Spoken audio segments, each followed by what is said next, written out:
अध्यक्ष महाराज, आपल्याला धन्यवाद की आज विधानसभेची पहिली लक्षवेधीची सुरुवात ही धान उत्पादक शेतकऱ्यांना न्याय देण्यासाठी आपण केली, त्याबद्दल धान उत्पादक शेतकऱ्यांकडून मनापासून धन्यवाद।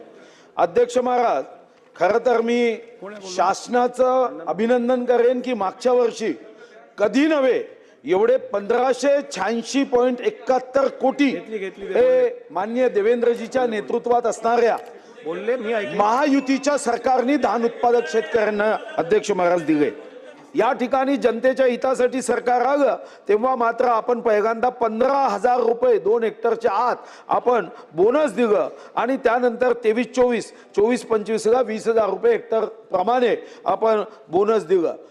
2023-24 मध्ये 1378 कोटी दिले आणि आता 1630 कोटीचं वितरण केलं, त्यापैकी 1586.71 कोटी वितरित झाले। 25 डिसेंबर पासून जर कार्यवाही करण्याचे आदेश आणि तेही कोणी सामान्य आमदाराचे मंत्र्याचे नाही आहे, स्वतः खुद्द मुख्यमंत्री महोदयांचे आहे आणि खुद्द मुख्यमंत्री महोदयांचे इतके स्पष्ट त्वरित कार्यवाही करावी असे आदेश असताना जर माननीय राज्यमंत्री महोदयांचा अन्न नागरी पुरवठा विभाग अजूनही कुंभकर्णाचा बाप बनून झोपेत असेल तर मला लक्षवेधीच्या माध्यमातून या अधिवेशनाची बोवणी खराब करू नका। एका वाक्यात उत्तर द्या, जरी मी जास्त बोललो असलो तरी, की धानाचा बोनस देण्याचा GR 2 दिवसात निघेल तरच पुढे कॅबिनेट व्हायची शक्यता, अन्यथा कधीही होऊ शकत नाही। धान उत्पादक शेतकऱ्यांना प्रोत्साहनपर राशी आपण दरवर्षी 2013 पासून आपण ही द्यायला सुरुवात केली आणि अर्थातच आता ही प्रोत्साहनपर राशी देत असताना आपण नोंदणीकृत शेतकऱ्यांना आपण ही प्रोत्साहनपर राशी आपण देतोय।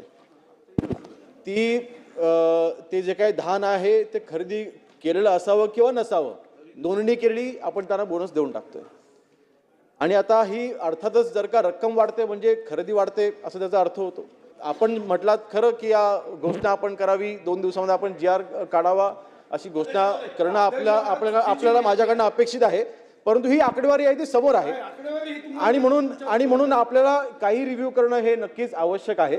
आता सध्याला माझी आपल्याला विनंती असेल की एक बैठक आपण तातडीची या बाबतीमध्ये मंत्री महोदय असतील त्यांच्या उपस्थितीमध्ये आपण लावू, आवश्यक असल्यास माननीय मुख्यमंत्री महोदयांना आपण विनंती करू, परंतु याच्यामध्ये बैठक घेऊन या वर्षी हे बोनस देण्यासाठीचा जो काही निर्णय आहे, शेवटी हा दरवर्षी आपण घेतला, कॅबिनेट घेतला हा निर्णय आहे, त्यामुळे या वर्षीच्या म्हणजे आताच्या शासनामार्फत देखील नक्कीच आपल्याला जी अपेक्षा आहे तर कॅबिनेटच्या समोर हा निर्णय होईलच, पण तथापि माननीय मुख्यमंत्री महोदयांच्या उपस्थितीमध्ये बैठक घेऊन हा निर्णय घेतला जाईल।